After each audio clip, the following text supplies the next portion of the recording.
टुनीटा के पिता एक मिट्टी के बर्तन बनाते थे और मिट्टी के बर्तन बनाकर बेचते थे। टुनीटा ने 10 की पढ़ाई पूरी कर ली थी और आगे की पढ़ाई भी करना चाहती थी। उसके माता पिता भी चाहते थे कि टुनीटा पढ़ लिख कर कुछ बन जाए। माँ पापा देखो 10वीं की पढ़ाई के रिजल्ट आ गए हैं, मैं फर्स्ट आई हूँ। मास्टर जी कह रहे थे कि मुझे आगे की 11वीं की पढ़ाई भी शुरू कर देनी चाहिए। हाँ बेटी, मैं भी यही अपना मन में लेकर चल रहा हूँ कि एक दिन मेरी बेटी भी पढ़ लिख कर अपने पैरों पर खड़ी हो जाए। बस ये शरीर साथ दे जाए। तब से कोई काम नहीं किया। पहले टोले से दिए और बर्तन बना भी लिया करता था। अब तो थकावट इतनी जल्दी हो जाती है कि कुछ मन ही नहीं चलता। आप चिंता क्यों करते हो? ठीक हो जाओगे। जाओ जाकर दवाई पी लो, थोड़ा आराम मिल जाएगा।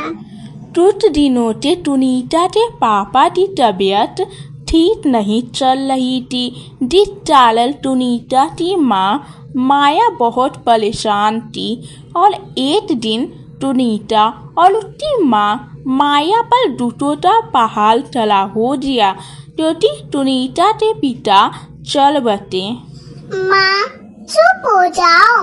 देखो आपने सुबह भी कुछ नहीं खाया था। अगर आप कुछ नहीं खाओगे तो मैं भी कुछ नहीं खाऊंगी। नहीं मेरी बच्ची, अगर तू भूखी रहेगी तो तेरे पापा के आत्मा को शांति नहीं मिलेगी।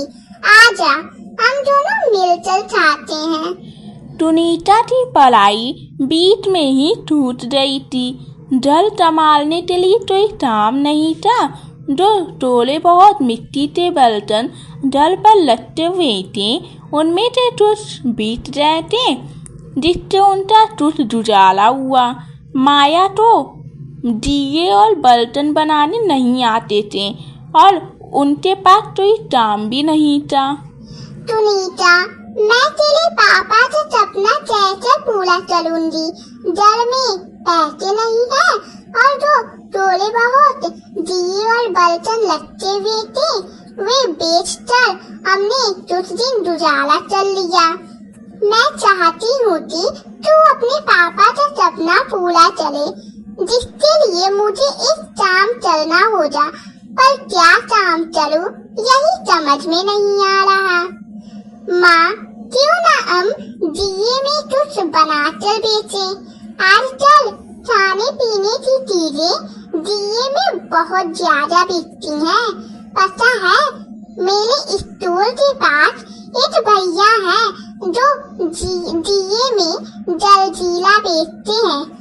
एक आंटी भी है जो बड़े के दिए में चावल बनाकर बेचती हैं। माँ, आपको पता है, एक दिन मेरी सहेली बोल रही थी कि हमारे स्टोर के बाहर बहुत सारे ठेले चले होते हैं, पर कोई मैगी बनाकर क्यों नहीं बेचता?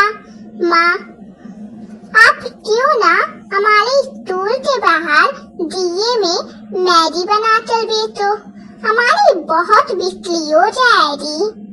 टुनीटा, तेरा आइडिया तो बहुत अच्छा है बेटा। एक बार कोशिश करके देखते हैं, शायद काम सफल हो जाए। माँ, हमारे पास ये दिए भी हैं और हम दिए में मैगी बनाकर बेचते हैं। पापा भी बहुत खुश हो जाएंगे। आज उनके बनाए बर्तन में हम नया काम शुरू करने जा रहे हैं। एक काम करते हैं, हम बाजार जाते हैं और मैगी बनाने का सारा सामान खरीद कर लाते हैं। हाँ बेटा, चल। टुनीटा अपनी माँ माया के साथ मैगी बनाने का सारा सामान खरीद कर ले आती है। अगले दिन माया के पास जो पैसे बचे हुए थे वे किराए पर एक ठेला ले लेती है। और वहीं स्टूल की प्रिंट पर माया तो जानती थी, इसलिए वे मजबूरी तो समझ गई थी और वे स्टोर के बाहर माया तो ठेला लगाने की परमिशन दे देती है। माया ठेले पर दिया मैगी बेचने लगती है। स्टोर के बाहर बच्चे माया की दिया मैगी बहुत स्वाद लेकर चाहते हैं और धीरे धीरे और भी ग्राहक माया के ठेले पर आने लगते हैं।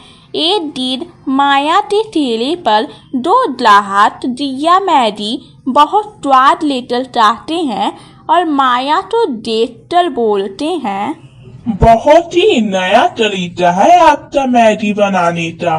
दिया मैगी बहुत ही स्वादिष्ट लग रहा है खाने में। सुनील भाई, अगर हम अपने अनाथ आश्रम में होने वाले कार्यक्रम के लिए हम इनसे बात कर लेते तो बच्चों को ये दिया मैगी बहुत पसंद आती। हाँ, विचार तो बहुत अच्छा है। बहन जी, अगर हमें पूरे 3 दिन के लिए आपको बुक करना है तो आप बता सकती हैं आप कितना पैसा लेंगी? जी, आप अपने इच्छानुसार दे दीजिए।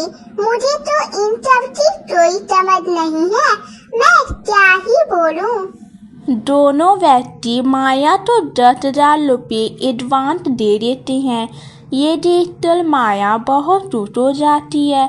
वे सुनीता को सारी बात बताती है। उस दिन के बाद से माया ने पीछे मुड़कर कभी नहीं देखा। उस बुकिंग के बाद उसे और भी बुकिंग आने लगी।